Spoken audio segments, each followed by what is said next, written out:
Başladım. Eyvallah. Bir daha hoş gördük. Demek 2022 il Dövlət İmtahan Mərkəzinin fevral sınavının izahını inşallah paylaşırıq. Başlayaq birinci sualımızda. Göstərilən heyvanlardan hansının yumurta hüceyrələri X cinsi xromosomlu spermatozoid ilə mayalanarsa, həm erkək, həm də dişi fərd əmələ gələ bilər. Yəni, tutaq ki, birində X var, digərində həm erkək, həm dişi fərdin əmələ gəlməsi üçün deməli, digərində iki cür xromosomlu hüceyrə olmalıdır. Əgər yumurta hüceyrələr yox. Yəni belə deyək də, yumurta hüceyrələr ya X ya Y olmalıdır. Spermatozoid X olmalıdır ki, orada həm erkək, həm dişi fərd əmələ gələ bilsin. Yumurta hüceyrələrdə həm X, həm də Y olmasını deyirsə, deməli bu dişi heteroqametdir. Dişi heteroqamet quşlarda, sürünənlərdə, bəzi kəpənəklərdə rast gəlinə bilir. Koramal sürünənlərə aiddir. Bu doğrudur. Kirpi məməlilər sinfinə aiddir. Məməllərdə dişi homoqametdir. Bunu götürməliyik. Hatteriya sürünəndir. Bunu götürərik. Toyuq quşlara aiddir. Bu da düzdür. İnək məməllərə aiddir. Bu düz deyil. Balina da düz deyil. 1, 3 və 4-cü bəndlər doğrudur. Yəni, Y variantı olacaq sualımızın cavabı. Hansılar insanın tənəffüs sisteminin xəstəliyidir? Hepatit qaraciyər xəstəliyidir. Bunu götürməliyik. Vəba nazik bağırsaq xəstəliyidir. Dizenteriya yoğun bağırsaq xəstəliyidir. Angina badamcıqlar, yəni tənəffüs sistemi, udlaq badamcıqlarda olan xəstəlik tənəffüs sisteminə aiddir. 4 doğrudur. Faringit tənəffüs sisteminə aiddir. Bir də vərəm tənəffüs sisteminə aiddir. 4, 5 və 6 olacaq. C variantı sualımızın doğru cavabı. Davam edirik 3-cü sualımızla. Göstərilənlərdən hansılarında köklərin şəkil dəyişməsi mövcuddur? Müəyyən edək ki, görək hansı şəkil dəyişmələrdir. Çiyələkdə bığcıqdır. Bığcıq gövdə şəkil dəyişməsidir. Gicitkəndə kökümsovdur. Kökümsov. O da gövdədir. Kartofda gövdə yumrusudur. Gövdə yumrusu təbii ki, gövdədir. Georgin kök yumrusudur. Kök şəkil dəyişməsidir. Soğanaq soğanaqdır. Soğanaq həm gövdə, həm də yarpaq şəkil dəyişməsidir. Çuğundur meyvə kök əmələ gətirir. Kök və gövdənin şəkil dəyişməsidir.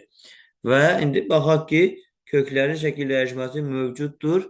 Georgində mövcuddur. 4. Bir də çuğundurda mövcuddur. 6. Digərlərində gövdə şəkil dəyişməsidir. Yəni kök şəkil dəyişməsi yoxdur. Bəzilərində yarpaqdır.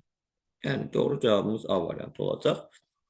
4-cü sualımızda insanın hansı damarlarında arterial qanın axmasını müəyyənləşdirin. Əvvəlcə damarların hansı olduğunu müəyyən edək.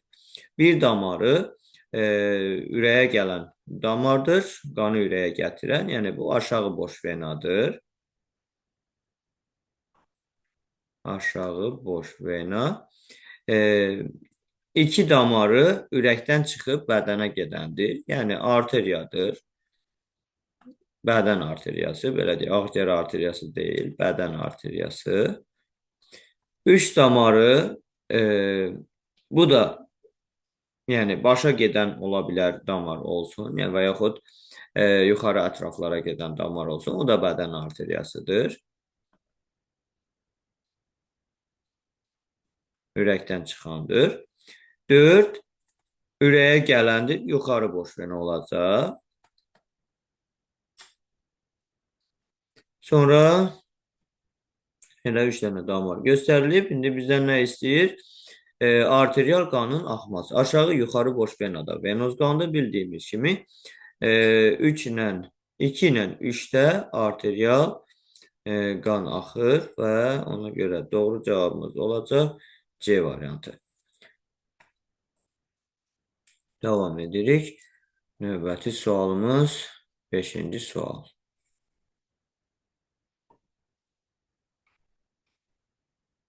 Aha. Beşinci sualda bizə nə deyir? M orqanından qanla çıxan eritrositin F orqanına çatması zamanı ürəyin taylı və aypara qapaqları neçə dəfə açılar? İstənilən bir orqandan digər bir orqana demək olar ki, birbaşa qan axını mümkün deyil. Əvvəlcə qan axını gəlməlidir ürəyə, ondan sonra ürəkdən bədənə gedib paylanmalıdır digər bir orqana. Ona görə M orqanından gələndə, M orqanı mədədir, onu deyək. Mədədən gələn qan əvvəlcə ürəyin gələcək sağ qulaqcığına və sağ qulaqcığından ötürüləcək sağ mədəciyə. Yəni bu zaman burada bir taylı qapaq açılacaq. Taylı qapaq. Və sağ mədəciyindən ağciyər kötüyü ilə çıxır. Ağciyər kötüyü. Mədəciklə damar arasında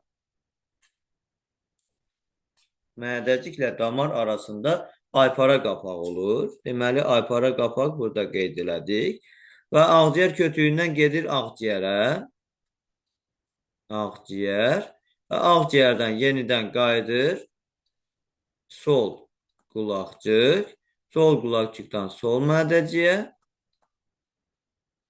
Və burada da taylı qapaq var. Və sol mədəcikdən yenidən aorta ilə ürəkdən çıxacaq. Və aorta ilə çıxdığına görə burada mədəciklə aorta arasında yenə aypara qapaq var. Və baxırıq ki, taylı qapaq 1, taylı qapaq 2, aypara qapaq 1, aypara qapaq 2. Yəni aorta ilə çıxandan sonra kiçik arteriyalara şaxalanacaq və F orqanına, yəni böyrəyə də qan gedəcək. Və hər ikisində 2 olduğuna görə doğru cavabımız olacaq A variantı. Davam edək 6-cı sualımızla. Məlumat rentində aşağıdakilərdən hansının sayı daha çox olar? Burada sitozin, timin olmayacaq ümumiyyətlə. Ona görə timin olan variantı birbaşa olaraq silirik. Timin olmaz. Sitozin, urasil, guanin və riboza var. Və riboza bütün nukleotidlərdə olduğu üçün cavabımız riboza olacaq. Digərləri ümumi olaraq yəni paylanacaq. Müəyyən isə sitozin, müəyyən isə urasil, müəyyən isə guanin olacaq. Davam edirik 7 ilə. İnsanın qaraciyərində yağ, zülal və karbohidratların çevrilməsi sxeminə əsasən düzgün mülahizələri müəyyən edin. Nəzərə almaq lazımdır ki, yağ və karbohidratlar bir-birinə, zülallar isə həm yağların, həm də karbohidratlara çevrilə bilər. Deməli, burada X olur zülal, çünki zülallar hər ikisinə çevrilə bilər. Y nə Z, biri yağdır, biri karbohidrat. Yəni, fərqi yoxdur, hər hansı biri ola bilər. X zülaldır deyir. Bizdən düzgün mülahizələri istəyir. X zülaldır, bəli, doğrudur. Z həzm sistemində amin turşularına parçalanır, xeyr. Yəni, ya yağdır, ya karbohidratdırsa bu amin turşuna parçalana bilməz. Y yağ ola bilməz deyir. Amma yağ ola bilər. Ona görə bu yanlışdır. Y və Z-in tərkibi eyni elementlərdən ibarətdir. Y və Z-in tərkibi eyni elementlərdən ibarətdir. YZ yağla karbohidratsa karbon, hidrogen, oksigendən ibarətdir. Bu doğrudur. 1 qram X maddəsi tam parçalandıqda 38,9 kilojül enerji ayrılır. Xeyr, 17,6-dır. Z karbohidrat ola bilər? Bəli, ola bilər. Yəni 1 doğruydu, 4 doğrudur, bir də 6 doğrudur. 1, 4, 6 olacaq D variantı. Davam edirik 8-ci sualımızla.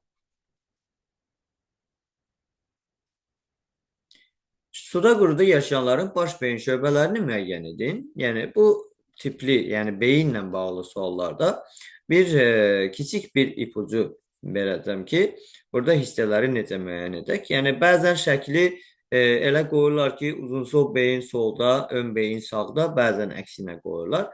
Biz necə müəyyən edək ki, hansı uzunsol beyində, hansı ön beyin? Baxırıq ki, bir ucu itidirsə, sivridirsə, Həmin tərəf ön beyindir. Yəni, məsələn, burada görürük ki, bu şəkildə sağ tərəf nisbətən sivridir, itidir. Deməli, bu tərəf ön beyindir. Bir, yəqin ki, burada yazılıb şəkildə düşməyib.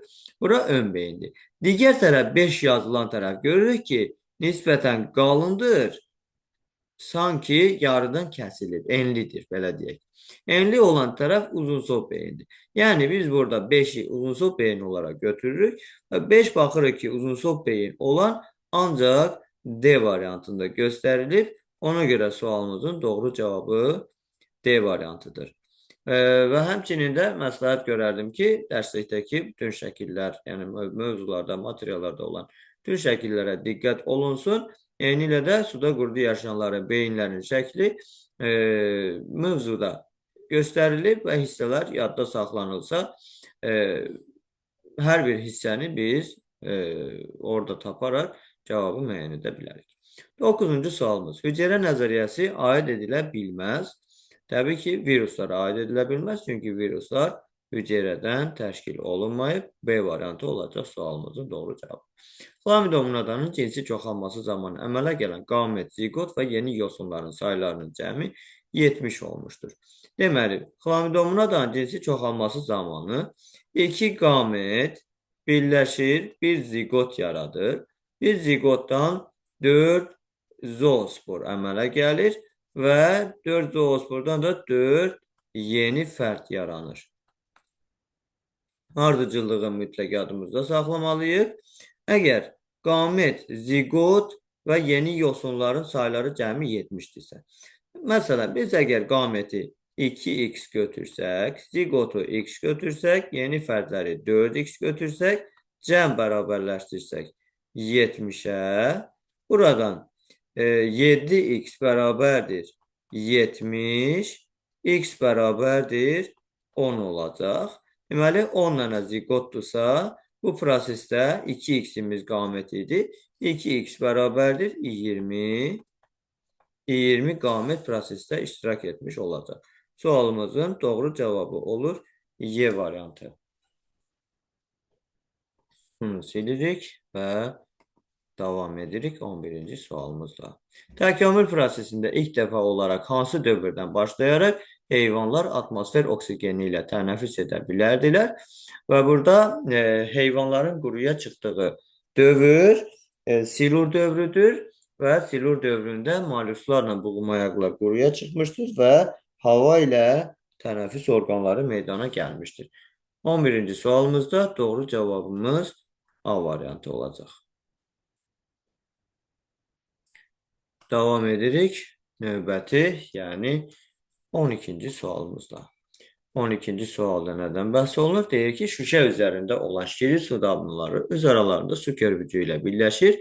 Birinci damcıya duz kristalı qoyulubsa, ikinci damcıda olan dəniz sarkotinləri özlərini nə cür apararlar?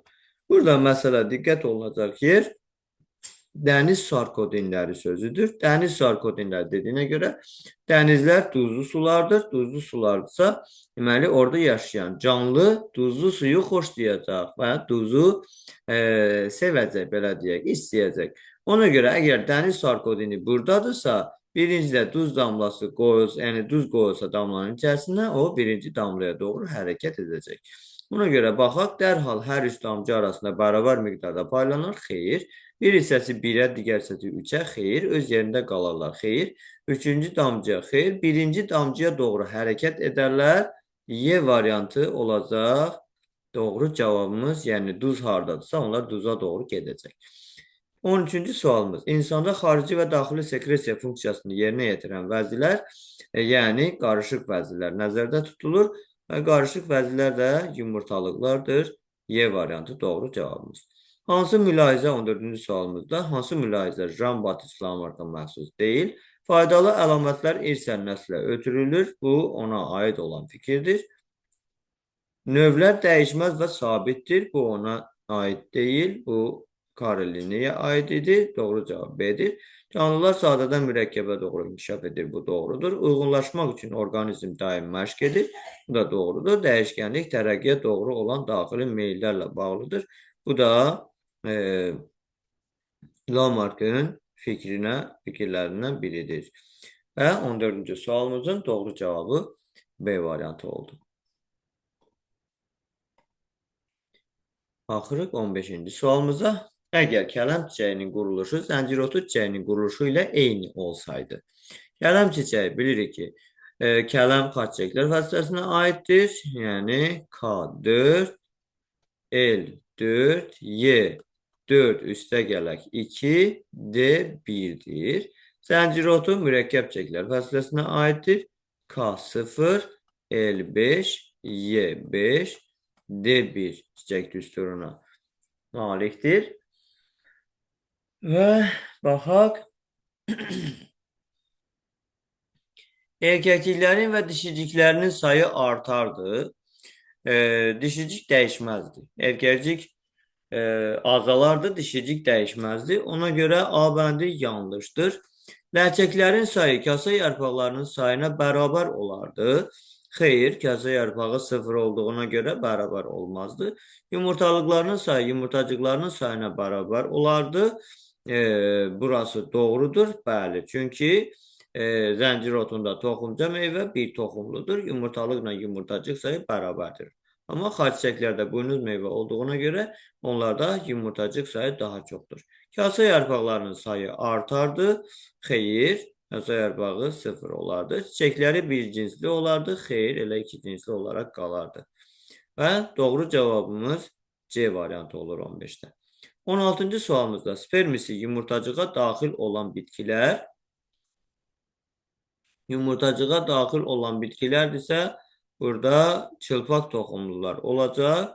A variantı doğru cavabımız. Çünki yosunlarda yəni spermi, spermatozoid anlayışı olmur. Mamırlarda, qıcıkimilərdə spermatozoiddir, qamçılıdır. Su vasitəsilə yumurta hücrəni gedir, mayalandırır. Psilofitlərdə keçid forma sayılır. Yəni çılpaq toxumlarda və örtülü toxumlarda spermi olur və örtülü toxumlarda dişici yağıcığına düşür, docuq, amma çılpaq toxumlarda birbaşa yumurtacığa daxil olur.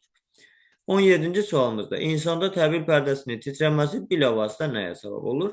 Eşitmə reseptorlarının bilavasitə sözünə diqqət etməliyik. Eşitmə reseptorlarının qıcıqlanmasına bilavasitə səbəb olmur. Eşitmə sümüklərinin titrəməsinə səbəb olur. Və bu da səsi gücləndirərək içəri doğru ötürür. 18-ci sualımız hansı göbələklər taxılçılığa ziyan vururlar? Burada sürmə göbələyidir 1, çovdar mahmızıdır 2, bir də pas göbələyidir 3. 1, 4, 5, Y bəndi doğru cavabımız. Davam edirik 19-cu sualımızla. Verilən xəstəliklərdən hansılarının törədicisinin nuklein turşularında 8 nukleotid növünə rast gəlinir? 8 nukleotid növü nə deməkdir? Deməli, hər iki nuklein turşusu var, həm DNT, həm RNT-si. Yəni, bu onu göstərir ki, bu virus deyil, bakteriyadır. Difteriya, bəli, doğrudur. Çiçək virusdur, götürməliyik. Vəba bakteriyadır, doğrudur. Vərəm bakteriyadır, doğrudur. Qrip virusdur, qiç virusdur. 1, 3 və 4 doğrudur. D variantı olacaq sualımızın cavabı. 20-də plasentalı məməli soruşulur. Burada opusum kisəli məməlidir. Yexidna yumurta qoyandır. Ördək burun yumurta qoyandır. Kenguru kisəlidir. Yarasa plasentalı məməlidir. B variantı olacaq doğru cavabımız. Antibiotiklər haqqında düzgün mülahizələri müəyyən edin. Antibiotik nədir? Antibiotik bakteriya və göbələklərin əmələ gətirdiyi xüsusi maddələrdir ki, xəstəlik törədicilərinə qarşı istifadə olunur. Yalnız insanların müalicəsində tətbiq olunur. Xeyr, heyvanlarda da tətbiq oluna bilər. 1 yanlışdır. 1 olan cavabları silirik. Yəni A bəndi ilə D bəndi getdi. Əsasən mikroorqanizmlərdən alınan xüsusi maddələrdir. Bəli. 2 olan variantları götürsək, elə Y variantı qalır cavabımız, amma digər variantları da nəzərdən keçirək. Yalnız bakteriyalardan alınır. Xeyr, 3 yanlışdır. Buradan da B və C variantını vurmuş olduq. Y bəndi yenə də qalır. Mikroorqanizmlərin daha davamlı formalarının yaranmasına səbəb ola bilər. Ola bilər, bəli. Bu hərəkət verici seçmədə əgər antibiotiklərdən daha çox istifadə olunarsa, mikroorqanizmlərin daha davamlı formaları yaranacaq. Mikroorqanizmlərin inkişafının qarşısını ala bilən maddələrdir. Bəli, bu da doğrudur. Viruslara birbaşa öldürücü təsir göstərir. Bu fikir yanlışdır. Çünki əsasən də bakteriyalara qarşı tətbiq olunan, yəni birbaşa öldürücü təsir göstərməyəcək. Belə deyək, ola bilər ki, müəyyən qədər təsirini zəiflədə bilər bəlkə də. 2, 4, 5 Y variantı doğru cavabımız. Davam edək 22-ci sualımızla. Hər iki canlıya xas olan strukturlar, burada şəkil biraz aydın olmadığına görə bunu təxmin edib şəkli müəyyənləşdirərək. 2 təbii ki, hörümçəkdir, bu şəkildən bilinir. Və birinci şəkil nə olacaq? Yəni, burada tənəffüs orqanı kimi ağciyər, traxeya söhbəti, yerimi ayağı olaraq 3 cüt yerimi ayağı olduğuna görə düşünürəm ki, bu birinci hissə həşərat şəklidir. Kəpənək şəklinə oxşayır mən. Orada var idi, ha. Bəli. O kəpənək şəklinə oxşayır. Stabilləşdirici zada hərəkət verici seçmədəki şəklə oxşayır. Bəli, bəli, ola bilər. Bəli, ola bilər. Biraz qara düşdüyünə görə tam görünmür. Amma həşəratdır, deyək ki, kəpənəkdir.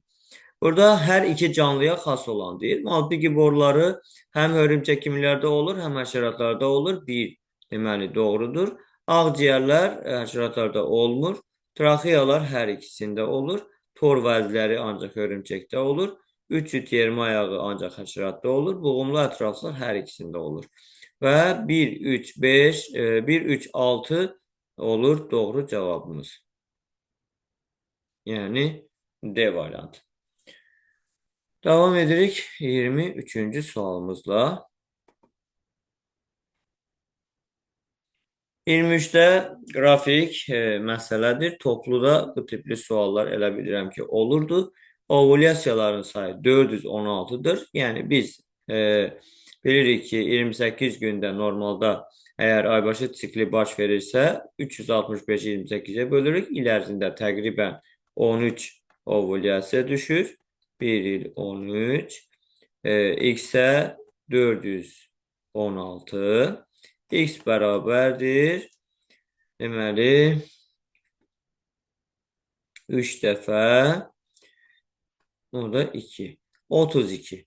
32 ovulyasiya baş verib. Qrafikə əsasən X-in maksimum qiymətini müəyyən edir. Yaşı soruşur.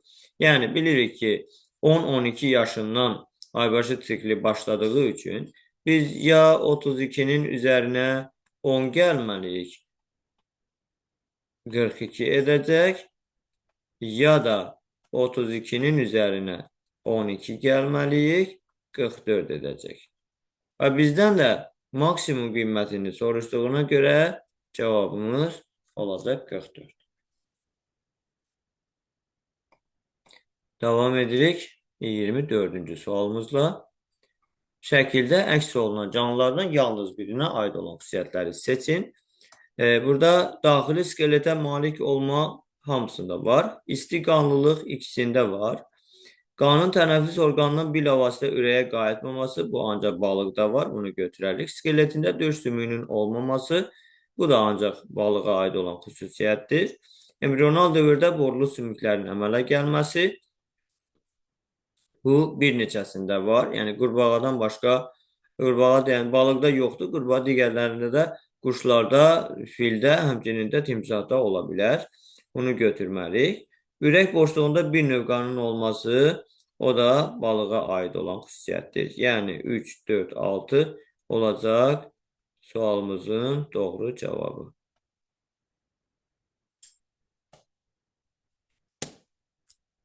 Davam edirik.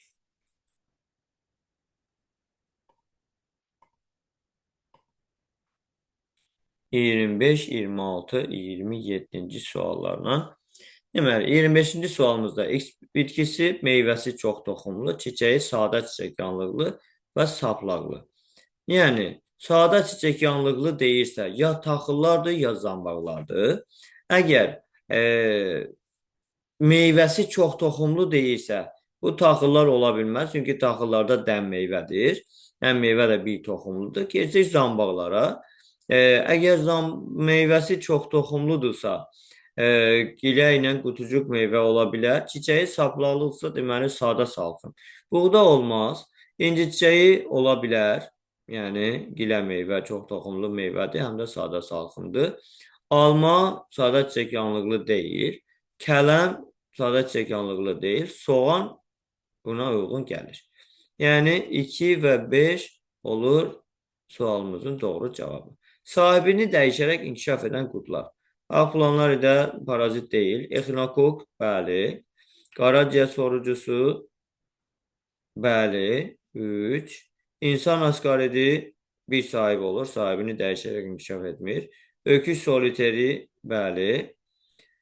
Ankilostomanın da bir sahibi olur. Yəni doğru cavabımız 2, 3 və 5 olacaq. 27 ilə davam edək. İnsan skeleti üçün uyğunluğu müəyyən edin. Yuxarı ətrafların skeletinə aiddir. Deməli, 2-yə aiddir bu. Gövdə skeletinə aiddir. 3-ə aiddir. Bilavasitə onurğa sütunu ilə birləşir. Bu, kəllə skeletidir. Bilavasitə yuxarı ətrafların sərbəst hissəsinin sümüyü ilə birləşir. Bu, kürək sümüyüdür. Yalnız qarışıq sümüklə birləşir. Yalnız qarışıq sümüklə birləşirsə, bu kəllə skeletidir. Yəni, onurğa sütunu ilə. E bəndi də olacaq. 1-ə C-yə, 2-yə A-D-dir yəqin ki. Deməli, bəli, 2-yə A-D-dir. Biraz orada yaxşı qeyd eləməmişəm. 3-ə isə B. Keçək situasiyaya.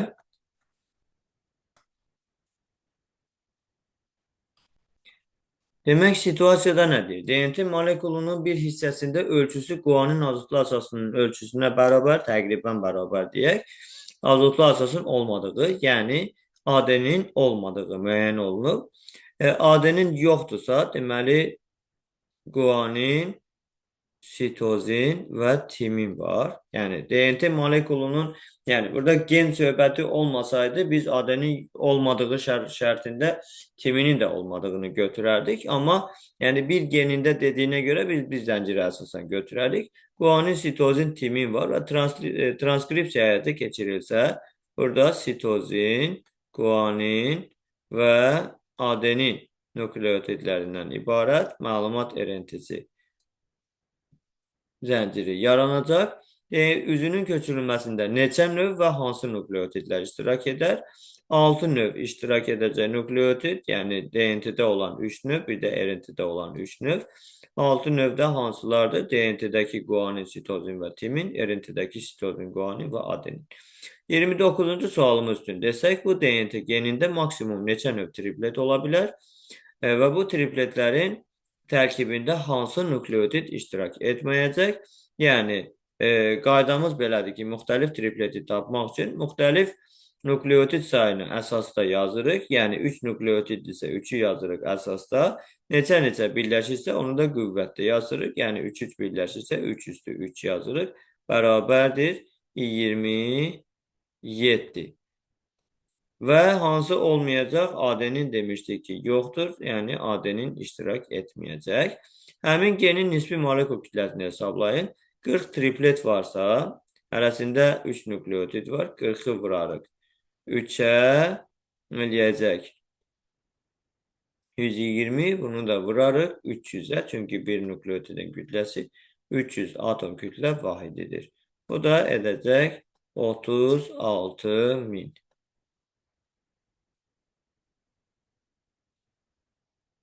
Aha, bu da 30-cu sualımızın cavabı. Ümid edirəm ki, bütün suallar aydın olacaq. İnşallah faydalı olacağına inanıram.